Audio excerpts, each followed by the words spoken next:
real fork in the road. Do you remember or don't you? And I'm happy for the people that don't remember. Like I'm happy for everybody. Like the city, it was so cool down there. I wasn't sure what to expect when I walked out of the stadium because the closest thing I can remember, because again I was on the field, I was doing TV. I didn't leave there until after 12:30. And you didn't go into the dressing room? No, I did not go in there. Okay. I made an executive decision not to be in the clubhouse. Hedge, who is a legend, she went in there. Keegan went in there. They're professionals. I'm not. I'm not. So I was on the field taping stuff and going on with Jay and Laura and Sports Center and all that.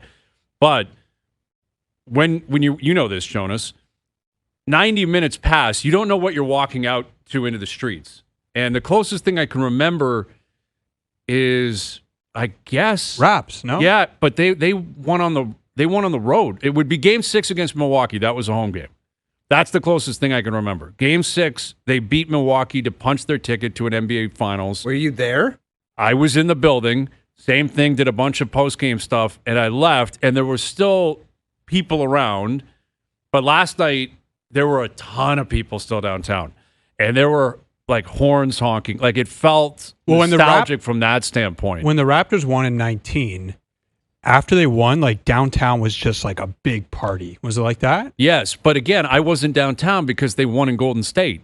So I was at home. I wasn't. Oh, well, I was downtown. You were like you live downtown. Yeah, so like King Street was just like all people. Of course, but it wasn't people like parading out of Scotiabank. No, it was just people like losing their mind. Exactly, which you would expect, and clearly that will happen again if the Jays win the World Series in 5 in LA, or better yet, if they can do it at home, then you have the whole Sky Dome crowd coming out. But I was curious about it. Walking out on the front at like 12:40, 12:45, place was packed.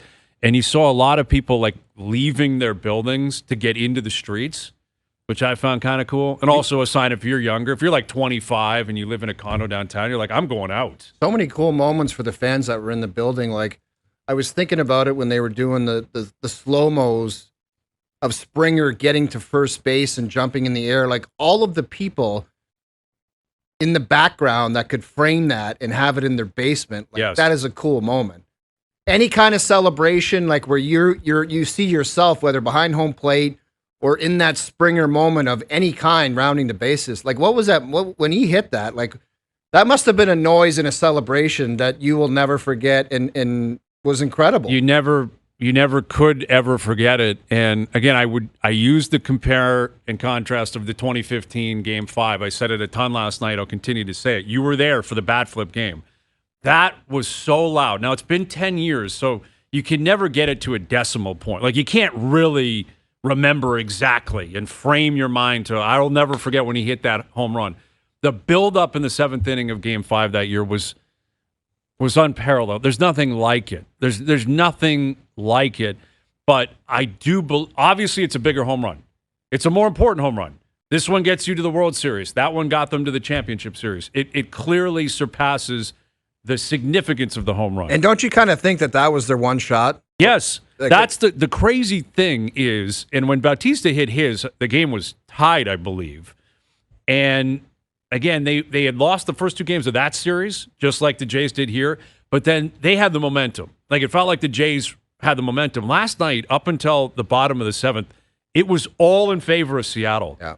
Like, all in favor of Seattle. It felt like a massively missed opportunity in the first inning when they had Kirby on the ropes.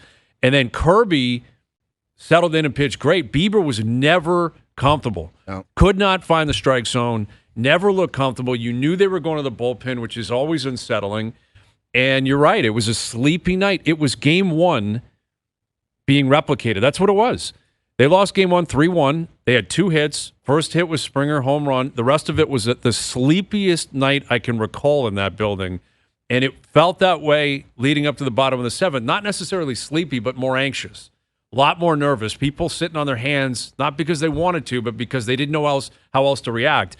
And, Barger walks, and Kiner Falefa finds a hole somehow, and he gets on base. And then the bunt? Unbelievable Jonas drag bunt. I approved. Unbelievable bunt.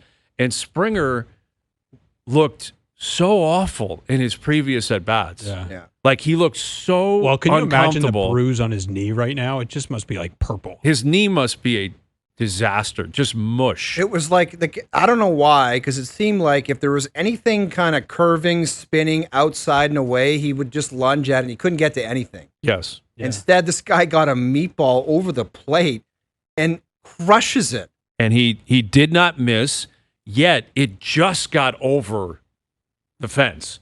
Like, and that was the eerie experience because the place goes crazy, but I'm in left field. Like, I could almost reach out to the left field. You were going to knock the foul guy with pole. the jersey? Springer jersey?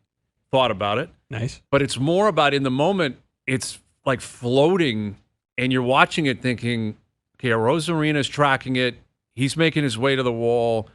The game's tied. I was fairly certain off the bat it's hitting the wall. Yeah. Fairly certain the game's tied. I did not know for sure it was a home run.